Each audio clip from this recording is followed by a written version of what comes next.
Wednesday, January 1st. This is Mason Brown's Year in Review. 2 bombs exploded in the Boston Marathon, killing 3 and wounding 264. Still, the worst bomb of the year was 47 Ronin.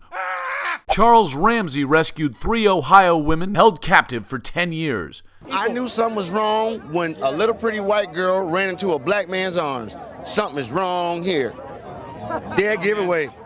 Dead giveaway. Charles, thank you very much. Dead giveaway. Thank you very much for your time. And either she homeless or she got problems. That's the only reason why she run to a black man. Charles, thank you for being there, man. The kidnapper, Ariel Castro, was found guilty and sentenced to 1,000 years. But despite being eligible to get out in 500 years with good behavior, he hung himself in prison. 40 million Target customers became targets themselves after they had their credit card information stolen. Of course, the worst part of the story is that 40 million people thought that Target was a good place to shop.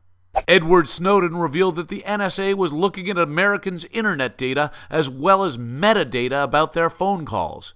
As a result of the massive surveillance, the NSA now knows that we look at porn too often and we don't call our parents enough. A new pontiff, Pope Francis, was elected. He has revolutionized the church's stance on gays, abortion, and poverty, but his approach to headgear remains pleasingly conservative. In Bangladesh, over 1,100 people were killed when the Rana Plaza, a garment factory, collapsed. The factory was a sweatshop servicing Walmart, and as rescuers removed the rubble in search of the dead, the term Walmart rollback took on a new meaning. If you needed any more reasons not to shop in Kenya, Somali terrorists attacked a mall in Nairobi, killing 72.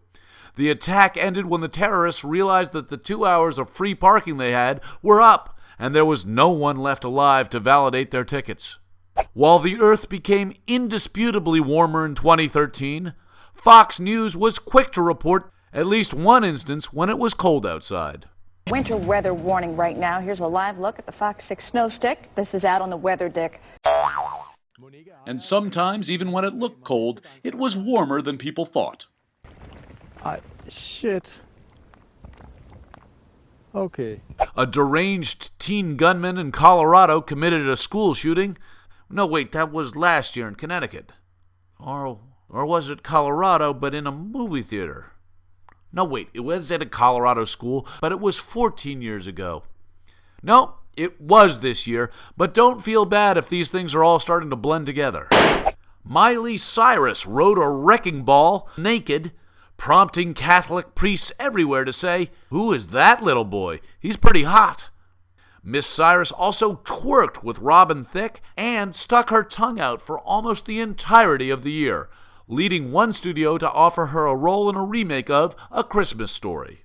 Colorado legalized marijuana, giving new meaning to the term Rocky Mountain High. While high on meth, Andrew Frey allegedly fought off 15 policemen while masturbating. According to a shaken policeman, imagine what he could have done if he were fighting with both hands. As one of its last acts in 2013, the Fed announced that it will begin tapering. And we all know how well resolutions to taper succeed at this time of year. A number of notable personages passed in 2013. Screenwriter Sid Field died at 77. According to his obituary, his life had reached page 120. Nelson Mandela died. He was a champion of freedom and human rights, but his most lasting legacy will be the crazy sign language guy who crashed his funeral.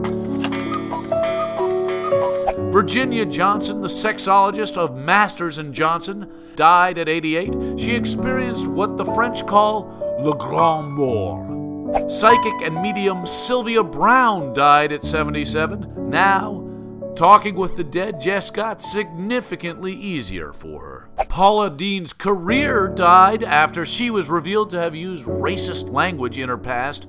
Media experts suspect that she could have ducked the controversy if only she'd been more of a redneck moron. Glee star Corey Monteith died of a heroin overdose at 31. he was found in, quote, a 7-star hotel in Vancouver. Of course, after he died, the hotel only had 6 stars. Former Nintendo head Hiroshi Yamauchi either died at 85 or unlocked a secret level. Keith Richards, amazingly, did not die. And finally, we come to our Story of the Year. Toronto Mayor Rob Ford admitted to smoking crack cocaine, but only because he was drunk at the time. So cut him some slack, people. Who among us hasn't gotten so drunk we ended up smoking crack? Am I right? No, I'm not right. But while he admitted to crack cocaine, Mayor Ford strongly denied allegations of impropriety with his staff. Olivia Gondak, it says that I wanted to eat her pussy. Olivia Gondak, I've never said that in my life to her. I would never do that. I'm happily married. I've got more than enough to eat at home. He may get plenty to eat at home, but I'm guessing he'll be cooking for himself from now on. Table for one, please, eh? And while Mayor Ford was no stranger to controversy, he was also no stranger to news cameras. Excuse me, guys. Holy Christ! That's the year in review.